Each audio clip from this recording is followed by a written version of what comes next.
안녕하세요. 세금 폭탄 처리반입니다. 세무사님, 네. 요즘 세무사님 만나시는 고객분들 중에서 이민 고민하시는 분들 많으시죠?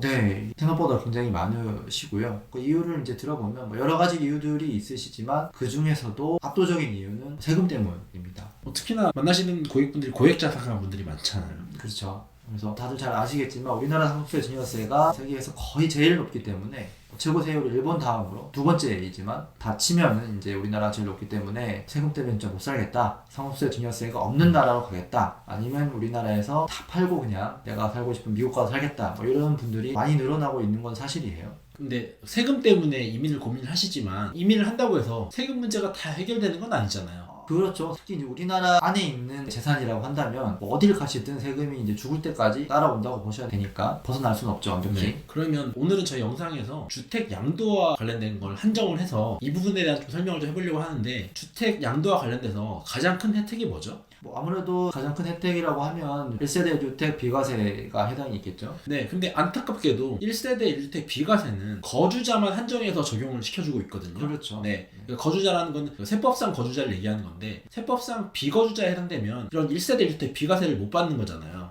아, 그렇죠. 네. 맞습니다. 네. 그러면 내가 이민을 가게 되면 비거주자로 바뀔 건데, 이민 가기 전에 국내에 거주할 때 거주자 신분으로 이 집을 처분하고 1세대 1주택 비과세를 받으면 좋겠지만, 만약에 이민을 먼저 가서 해외에 있는 상태에서 국내에 있는 집을 처분한다고 하면 비과세를 못 받는 거잖아요. 일반적으로 그렇죠. 네. 네. 그럼 되게 안타까울 건데, 다행히게도 우리 세법에서는 그거에 대한 특례를 두고 있는 거죠. 이민 가시기 전에 팔고 갈 수 있으면 제일 좋은데 이게 마음대로 안 되는 케이스가 있을 수도 있고 어쩔 수 없이 비거주자인 신분이 되었는데 이거는 꼭 1세대 1주택을 받아야 될 수밖에 없는 상황이었다. 뭐 이런 것들을 종합해 봤을 때 예외적인 규정이 있는 거죠. 그래서 오늘 영상에서 그 예외적인 규정을 설명드리려고 하는데, 제가 표를 보면서 좀 설명드릴 건데요. 일단은 꼭 세 가지 상황으로 나눠볼 수 있을 것 같아요. 그래서 해외 이주법에 따른 해외 이주, 그리고 현지 이주, 그리고 근무 등 그 밖의 목적에 따른 국외 이주, 세 가지로 구분해 볼 수 있고요. 그리고 이 각각에 따라서 출국일로 보는 날짜가 달라요. 왜냐면 이 세법에 출국일로부터 2년 내에 주택을 처분하는 경우에 비과세를 해준다고 되어 있거든요.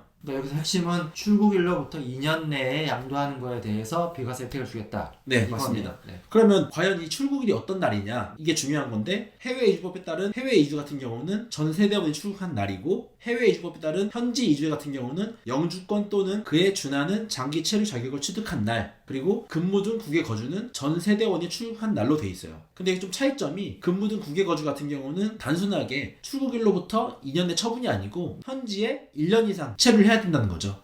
실제로 이제 근무를 하고 일을 해야 된다는 요건이 더 붙는 거죠. 그러니까 근무 등 국외 거주 같은 경우는 일단 해외를 나가서 그 목적이 내가 학업이나 아니면 해외에서 일을 하기 위해서 나갔다가 이민을 가는 거죠. 그렇기 때문에 1년 이상 거주를 해야 된다는 요건을 두고 있는 거죠. 근데 네. 한 가지 또 궁금한 게, 여기서 보면 전 세대원이 출국한 날이라고 돼 있어요. 그럼 전 세대원 좀 이 요건을 충족 못하는 상황이 생길 수도 있을 것 같은데. 그렇죠. 아무래도 우리 한 세대가 10명인데 10명이 전부 다 한국을 떠나야 되는 건지 이렇게 궁금하실 수 있으실 것 같아요. 왜냐면 법령에는 그렇게 이제 문구가 기재되어 있으니까. 근데 뭐 대부분 분들께서도 합리적이면 그렇지 않을 거라 생각하실 것 같긴 한데, 세법도 마찬가지로 전 세대원이 출국했을 때 이 세대를 별도의 독립적인 세대를 구성할 수 있는 분들은 좀 제외를 시켜줍니다. 그래서 자제분들이 있는데 이 친구는 이제 같이 살고 있고 세대를 구성하고 있지만 별도로 독립해서 구성할 수 있고 일을 할 수 있는 친구예요. 현재 일을 하고 있고. 그렇다고 한다면 이 친구 같은 경우에는 굳이 해외로 같이 떠나지 않더라도 이 세법상 예외적인 특례를 적용받는 데 있어서는 요걸 충족해 준다는 뜻입니다. 합리적인 거죠. 네. 그리고 이 규정이 되게 좋은 게 뭐냐면요, 기본적으로 우리가 1세대 1주택 비과세를 받기 위해서는 요건이라는 게 있잖아요. 2년 이상 보유를 해야 되고 기본적으로. 네. 그리고 취득 당시에 조정대상 지역이었으면 거주 요건이 필요한 경우도 있겠죠. 그렇죠. 근데 이 규정은 거주기간, 보유기간을 따지지 않아요. 그래서 내가 어제 취득했다가 만약에 이민을 가게 된 경우에도 요거는 요건만 맞는다고 하면 비과세를 해주거든요.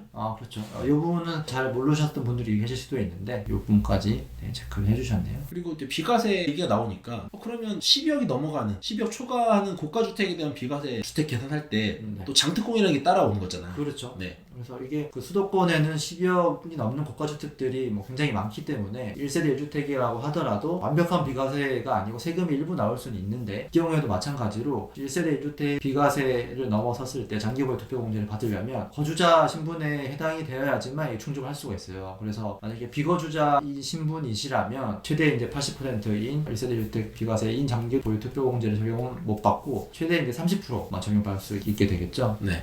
요거는 비과세에 대한 특례는 있지만 장기보유 특별공제에 대한 비거주자에 대한 특례는 없다는 거죠. 그렇죠. 네. 네. 그래서 비거주자는 그냥 네. 무조건 네. 일반적인 장특권 30%를 받아라. 그 내용이죠. 네, 맞습니다. 오늘은 제가 이민과 관련된 주택 세금 관련된 내용을 정리를 해봤는데요. 네. 요거 외에 추가적으로 좀 더 궁금한 부분이 있으시면 댓글을 남겨주시거나 저희한테 전화 문의해주시면 답변 드리도록 하겠습니다. 네. 오늘도 저희 영상이 도움되셨으면 구독, 좋아요, 알림 설정 부탁드리겠습니다. 네, 부탁드리겠습니다. 네, 지금까지 세금 폭탄 처리반이었습니다. 감사합니다. 감사합니다.